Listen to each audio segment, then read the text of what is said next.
Hey everybody, it's the Backwoods Geek here with a new series I'm going to be starting now that I've had a chance to really dig into the Digimon TCG. I've had a chance to build a couple decks that I really like, and I'll just start going over them here on stream and on YouTube where I'm going to put them. Um, these decks aren't fully tested by any means. I'm still testing a lot of them out, but so far they're showing some decent results.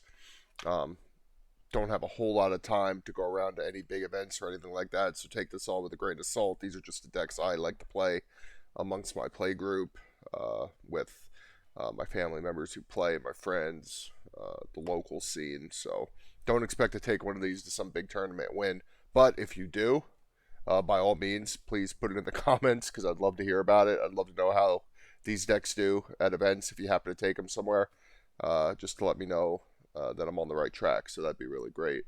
Uh, if you like this kind of content on my channel, just like, comment, subscribe, all that. It'll tell me that you like it and I can make more of it. Obviously, I don't do this for money or anything. My channel is obviously not very big, so I'm not reliant on it, but I do like to do this for fun. So if you like to hear me talk about this kind of stuff, just let me know, and I'll keep doing it.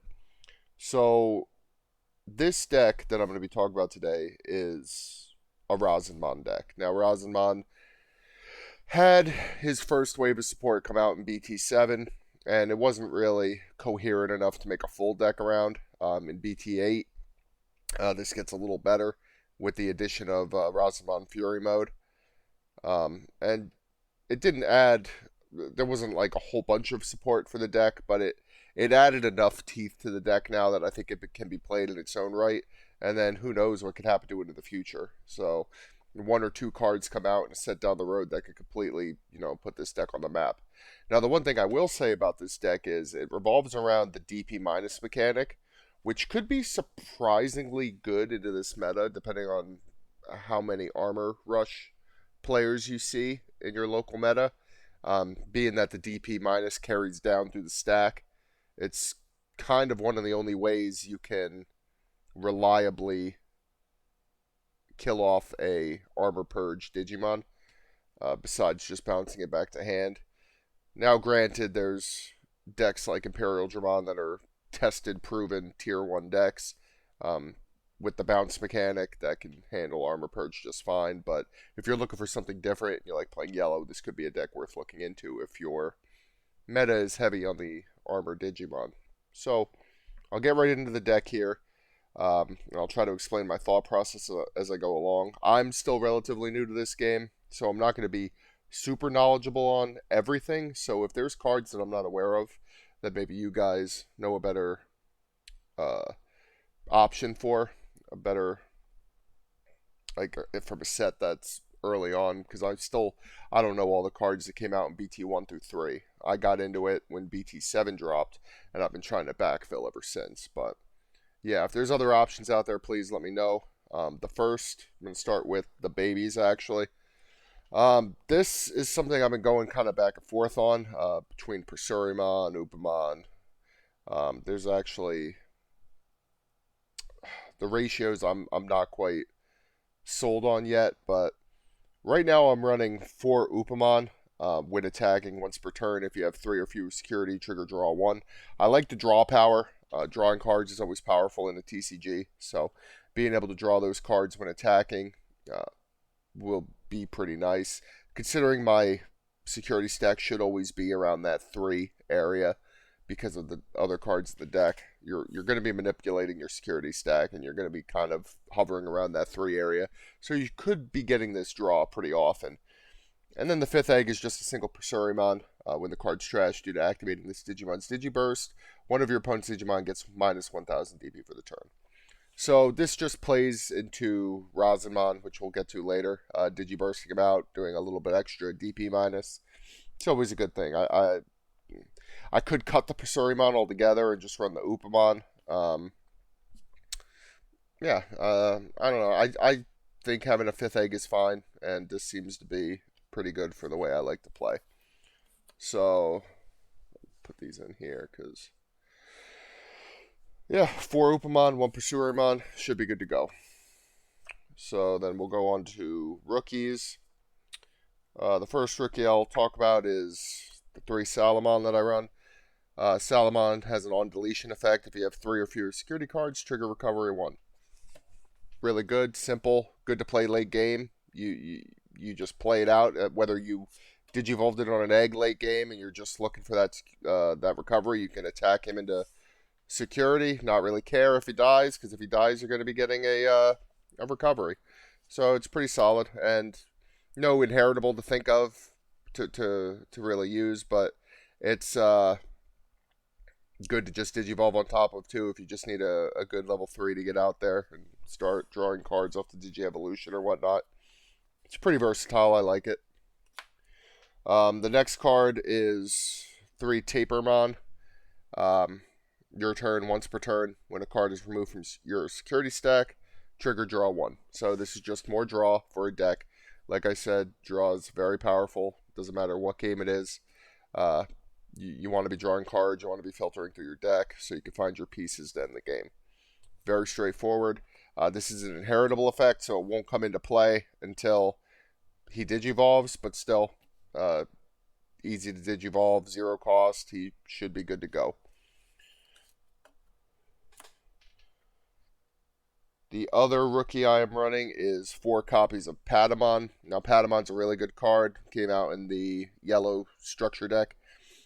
His inheritable effect is when an opponent's Digimon is deleted by dropping to 0, you gain a memory. Memory is obviously the resource for the game, so anything that lets you gain more of it is great. And most of the time, when you're killing Digimon, it's going to be by dropping their DP to 0. So this should be getting you value whenever it's on the board. So this is a pretty self-explanatory card, and that's why I'm running 4 of it. It's very powerful for what this deck's trying to do. I'm running 2 copies of Rasenmon. This is my last rookie. This is just another card that plays with the Digiburst mechanic. It's good with Rosamon.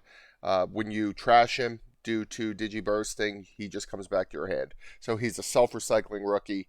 Unless he gets trashed by your opponent, if you make him up to Rasenmon and you get him under him and he's Digibursting him, you can just keep recycling him, which is really nice. So that's all my rookies. Looks like total I'm running 1, 2, 3, 4, 5, 6, 7, 8, 9, 10, 11, 12 rookies. So 12 rookies. It's pretty standard. Most decks run anywhere between 10 and 14, I've noticed. So I think 12 is a pretty good middle ground there. Moving into the champions now, my level 4s. I'm running 4 copies of Pitomon. Pitomon's a very good card in general for yellow. It doesn't really do a whole lot with the Digiburst mechanic or with the security stack or DP minusing, but it's a blocker. It's not a crazy blocker. It's just a 5k blocker, no inheritable effect, but what makes it good is the 1 Digivolve cost. So if you're being choked, you haven't had a chance to get your memory tamer out yet, you can come up to Pitomon for 1 and it's still your turn. It's just really good for helping you climb the levels to get to where you want to be. Pitomon is just solid. It's just a solid 4 of card in the deck, and he's good for climbing the levels, so that's why I have 4 of them in here. The next champion I'm running is Aquilamon. Now, I like Aquilamon a lot. He is 2 to Digivolve off a red or a yellow. If you do Digivolve him, it'll be on a yellow. But he's also only 3 to play if you have a yellow on the board, where he's normally 4. This is important because if you are looking to DNA Digivolve and you say you've moved up your Pitomon out of breeding area and you have a memory tamer out, you're at 3. You can now slam Aquilamon down, set you to 0. It's still your turn. You can now DNA Digivolve into your level 5 DNAs for 0. This allows you to make a big turn with very little setup. So he fits kind of perfectly into the memory you're working with. You just slam him down, you DNA Digivolve, you go from there. And he's also got a very good inheritable of if you have a yellow Digimon in play, which you most likely will, delete one of your opponent's Digimon with 5k DP or less. That's really good. Whenever you're attacking, you're essentially removing a champion and below. Very, very good. And this has actually come up against bigger Digimon as well, because if you're DP minusing something with 10 or 12k, if you could get it down to that 5k threshold, it's still dying from Aquilamon. So definite 4 of, very good. Facilitates a lot of interesting play lines. I mean, this card has done a lot of work. Can't say enough about it. So I like it a lot. The other level 4 I'm running is Dino Human. Now, Dino Human is a card I've kind of been going back and forth on. I haven't really found something better in its slot, so for now it's staying as a 2 of. I like it because it's only a 2 Digi evolution cost, which is pretty cheap. It doesn't have any other abilities or anything like that. It's got a moderately okay inheritable of when attacking, an opponent's Digimon gets minus 1000 DB for the turn. This could be the difference between something dying to Aquilamon or not. So it does come up occasionally. I haven't found anything better to replace it with yet. And what's nice about it is it counts as both a yellow and a red. So, because as you see, I'm running Sylphimon in this deck. We'll talk about her in a bit. He can fulfill either side of that depending on what I have. So he's pretty versatile. So I like to keep him as a level 4 flex option that makes DNA Digivolving a lot easier. So 2 of him, he's pretty great. Oh, sorry, I run 3. I run 3 of him. So he's good enough to run 3 of. Now that's all my champions there. I run 11 total of those. So it feels like a good number. I may go up one more Dino Human eventually or down, depending on if I find something better. Moving into the level 5s. The Ultimates, the first one I'm going to talk about is probably my favorite card in the deck, is Sylphimon. Now, Sylphimon can almost be the boss monster of this deck as far as I'm concerned. I've had so many cool plays off Sylphimon. It's a DNA Digivolve card, so like I said, if you have that 3 memory and you have a yellow on board, you slam down Aquilamon, you DNA Digivolve into this, it's still your turn. His when Digivolving effect is one of your opponent's Digimon gets minus 5,000 DP for the turn, which is already awesome. I mean, that's already going to kill most champion level and below Digimon and send them right to trash. Then, when DNA Digivolving, delete one of your opponent's Digimon with 5,000 DP or less. Now, this is so good because anything 10,000 and below is going to be trashed by this card. And that's not even counting any inheritables he has that will do the same thing. So you do have Dino Human in there. Now it's 11,000 that you can go down to. And even if you can't outright remove it with Sylphimon, if you have Aquilamon in your stack, you can remove it from him as well. Or you can use Sylphimon's ability to get rid of one and Aquilamon's ability to get rid of another. I've been able to do entire board wipes with Sylphimon almost. It's absurd. If they have a bunch of things that are DP minus 5,000 or less, depending on your stack, you can get rid of up to 3 of them. It really all depends on what's underneath of them, but it's just such a great card. It's very versatile. In conjunction with a lot of other things, you can use this minus 5,000 DP all over the place. You can remove a bunch of things. It's great. Can't say enough good things about this card. Automatic 4 of. It's great. And then for my next level 5, I'm running 2 Chimeramons. I like Chimeramon a lot for the same reasons. The DNA Digivolve is pretty easy to get off with them. It's the same strategy you would use for Sylphimon. And when Digivolving them, depending on how many colors you have underneath of them, is how many colors he counts as. You may place 1 level 5 or lower Digimon card from your trash under this Digimon at its bottom Digi-evolution card. Then up to 4 of your opponent's Digimon get minus 1,000 DP for each of the Digimon's colors until the end of your opponent's next turn. So this is good. He's always going to count as at least 3 in this deck usually. You can pretty much count on having a yellow and a red under him, and then he's white. So that's minus 3,000 to 4 different Digimon. So that's going to be enough to really mess up your opponent's plans. You can start attacking over things to remove them. You can help facilitate some other plays if you have an Aquilamon or a Sylphimon on board as well.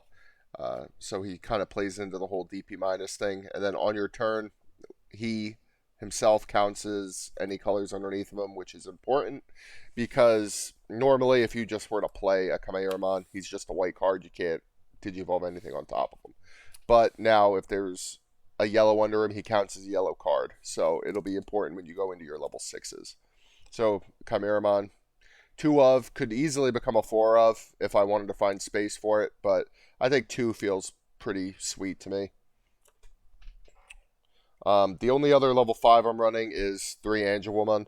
Now this is kind of a flex spot for me. Like I said, it could easily become more Chimeramon.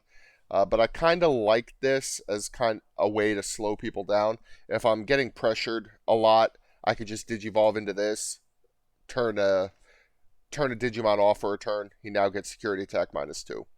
Very solid on Digivolving ability that has come up to save me a little bit. I like this card. If I found something better, I'd likely replace it. And like I said, I may still end up taking 2 of these out and putting in 2 more Chimeramon and figuring out something to do with the 3rd Angelwoman. I kind of go back and forth, but right now it's been doing its job, so I think it's earned a spot in the deck. The Inheritable is good. If you have 3 or fewer security cards, you may play 1 yellow level 3 Digimon card from your hand without playing its memory cost. Just a solid on attacking effect for the Inheritable. If you have 3 or fewer security cards in your stack, which you should have, because that's what we're trying to hover around. You attack, you can now play out a level 3. So it's really good for creating a wide board, which we kind of like to do because this deck isn't super fast. So it's nice being able to build up a wide board so you could just attack out the security and end the game. Just an all-around solid card, has earned its spot. Probably not going to replace it anytime soon, but we'll see. We'll see what comes down the pipeline. So now we move down to the level 6s. Now these are obviously the cards the deck is built around. It's going to be start with 4 Rasenmon. He's obviously the namesake of the deck, and ultimately what I'm using to try to end the game. When I Digivolve him, he can be Digivolved for a cost equal to the amount of security cards I have, with 0 equaling a 1 cost. So very good. To be able to Digivolve him for 1 is absurd. He's an 11k for 1, and his main ability, which is once per turn, allows him to Digiburst. Now the Digiburst mechanic is pretty good on him. You can remove up to 4 cards, and one of your opponent's Digimon gets minus 3000 DP for the turn for each card trashed by this card's effect. So you can remove 4 cards from underneath of him and spread that 3000 to 4 different Digimon. You could put it all on one. You could do 6,000 on one, 6,000 on the other. It's great. So he by himself can remove up to a 12,000 DP Digimon, which is awesome. Or any combination of that, as long as it's a multiple of 3,000.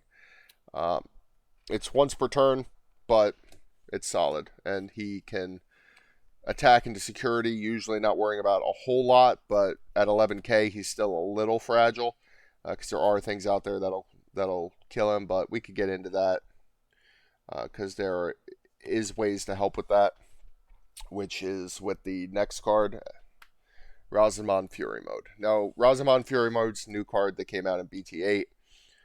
Very cool card. It was the card that drew me to making a deck for this in the first place. He is actually the opener for the combo because his ability is an end of attack ability. So ideally, you Digivolve him for 3 and attack. He lives. He's got 13,000 DP, so he's going to be able to attack over a lot. So he attacks. He lives. At the end of attack, you can Digivolve him into Rosamon, ignoring his Digi-evolution requirements and without paying its Digi-evolution cost. So you essentially, after attacking, get a free Rasenmon, which is great because when this card is trashed as a Digi-evolution card by Rasenmon's effect, unsuspend one of your Digimon and it gets 3,000 DP. So the combo is you attack with Rasenmon, he lives, you go into Rasenmon, and you Digiburst. Rasenmon Fury Mode is one of those Digiburst cards, And because of his inheritable, Rasenmon now unsuspends and can attack again. But he gets the 3,000 DP bonus. So now he's attacking for 14,000, which fixes a lot of his problems. So he's just a good, solid attacker. Rasenmon Fury Mode sets him up, and they can work together to really burn down your opponent's security. And the other level 6 I'm running is just kind of I wouldn't say a flex because I would never take him out, but he's kind of a backup card for if I'm really in trouble. I'm running 2 Kazuchimon. Kazuchimon's great. He has saved me in so many games. You Digivolve him, and if you're over 3 security cards, you gain 2 memory. But if you're under 3 security cards, you get recovery 1 until you reach 3. Now, this is really great because a lot of times I found myself with no security cards, and I'm like, man, I'm about to lose next turn. I Digivolve into Kazuchimon, or better yet, a lot of times I end up top decking him. I evolve into Kazuchimon, and then I go right back up to 3 security. And my opponent's like, oh, man. Because going from 0 to 3 like that really is demoralizing. So he has saved me more times than not. And the added benefit is he sets up his own security attack +1. Because on your turn, while you have 3 or more security cards, this Digimon gains security attack +1. So even if you're at 0, you play him. You go up to 3. You now turn on his security attack +1. He can attack security twice. So, great card. I'm not going to take him out. I don't see how anybody cannot run him in a Rosamon deck because he's kind of your fail-safe on everything you're trying to do with this deck. So, I really like him. I probably wouldn't go more than 2, but I think 2 is the perfect number for him. And he's a great alternate level 6 for this deck. Now, onto the options. This is where I'm kind of undecided. I don't know which way I want to go with the option cards because I could run things like Wyvern's Breath, which kind of plays into the DP minus. But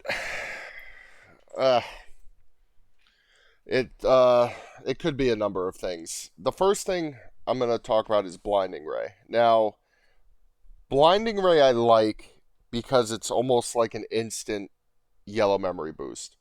Yellow memory boost is delayed. It's nice. I like to play it sometimes, but sometimes you want that memory immediately. And also, this causes you to trash the top card of your security, so it gets you down to that 3 level where you want to be to turn on a lot of your effects. So it's kind of a 2-for-1 card. I like this card. I probably wouldn't take this one out. It just does, it works together with the deck. It does what it's supposed to do. The next option card I'm running is 2 copies of Qualily's Blast. Now, when using this card from your hand, its memory cost is equal to the number of cards in your security stack. So, obviously, you're going to play this in conjunction with Rasenmon. Rasenmon also has the same ability, so you can essentially, if you only have 1 or no cards in your security stack, you can play this for 1, Rasenmon for 1. And what it does is one of your opponent's Digimon gets minus 3,000 DP for the turn, then one of your Rasenmon gains security attack +1. So, this is great if you can set it up. But it's not always consistent because getting into the Rasenmon line and getting the full combo off doesn't always happen. It's that's why this is probably my most flexible spot. I could easily see this becoming a Wyvern's Breath, but right now I like this card because essentially you go into Fury mode, you attack, you evolve them into Rasenmon, you ditch the Fury mode, Rasenmon unsuspends, you play this for 1, and then Rasenmon attacks for 2 security at 14,000. So that's a 3 security stack swing right there. It's very good. Whereas Wyvern's Breath just gets rid of 1 big thing. So while this isn't as consistently good, it has a higher ceiling, I feel like. So that's why this is staying in there for now. Plus, it's a Rasenmon deck, and it's a very Rasenmon-focused option card. So I see no real reason to take it out. I think it's a very solid card. And the last option card, I'm just running a Reinforcing Memory Boost. It's a good card. Most, if not all, yellow decks run it in some capacity. It costs a lot, but if you find yourself in a memory tamer and they have a memory tamer, you just play it at the start of the turn. They're going to be at 3 anyway, so you just send them right to 3. And you get to reveal the top 2 cards of your deck. One goes in your hand, one goes in your security stack. So it's like a recovery 1 plus a card draw, and then on a delay, you gain 3 memory. So it also has more memory gain than the regular yellow memory boost. So I think it's definitely worth a 1 of in the deck, and I like it. I wouldn't take this card out. The last is my Tamers, and it's really simple. I just run 2 purple Kari and 2 yellow TK. TK is my memory fixer. He also lets me look through my security stack, reveal a card in it, and add it to my hand. And if it's yellow, I trigger recovery 1. So it's just it's kind of a controlled draw in a way because I'm replacing the card in the security stack, so it's not really hurting me, and I get to see what I want to take. So it's a very solid card, plus it's a memory fixer, so solid card, good for the deck. Kari is a really funny card. I actually like this card a lot. It just has an all turns ability of when a card is removed from your security stack, you may suspend this tamer to gain 1 memory. There's been so many times where my opponents have gotten annoyed with me because they would go down to 0 forgetting I had Kari on the board, and then they would attack a security, and I would just tap Kari and make them end their turn. So she's really good for annoying your opponent, making their turns end sooner than they'd want them to. And it's also good on turns where you're doing your own stuff. You're removing your own security cards. You're tapping Kari to gain more memory to extend your plays. So anything that allows you to extend plays in this deck is good to go. I wouldn't go more than 2, maybe 3. Definitely wouldn't run 4 of either one. The only thing I'm thinking of is at some point maybe finding room for TK and Kari, the older versions. Maybe only running 2 of those. I don't know. I kind of like this though right now because I don't want to see too many of them. There's been many times where I've ended up with both Karis out on the board, and people are removing security cards on me, and I'm just tapping this for 2 instant memory. So even if you're on 1, I'm now shifting it to my turn on you. So she's a very good card, very funny. But yeah, this has been my Rasenmon deck. Like I said, I haven't had a chance to test it at any big events like that. But if anybody does feel like taking this out to an event and letting me know how it is, I would love to hear. Because I feel pretty good about this deck. I've been testing it into Black War Greymon a lot, and it's felt pretty good. Granted, it's been piloted by my brother. He's very new to the game as well, so neither of us are pros by any means. I would love to see how this plays into people who are seasoned veterans of the game, piloted by seasoned veterans of the game, so I can kind of see what the ceiling is, see what the shortfalls are. So by all means, if any of you have any critiques or criticisms or advice, I'd love to hear it. Just like I said, comment below. Let me know what I could change, or if you try this deck, what your results were like. But anyway, this has been fun. Again, I'm the Backwoods Geek. I look forward to doing these again in the future. I think the next deck I'm going to talk about on here will be my Black X Antibody deck. That deck is obviously very hype right now, and I think I got a pretty good version of it going around. I mean, not that the X Antibody decks are very diverse. They're all kind of built relatively the same, but I like it. Might as well throw my version up there. But anyway, I hope to see you all soon, and like I said, comment with any advice for me. I'd love to hear it. Have a good one.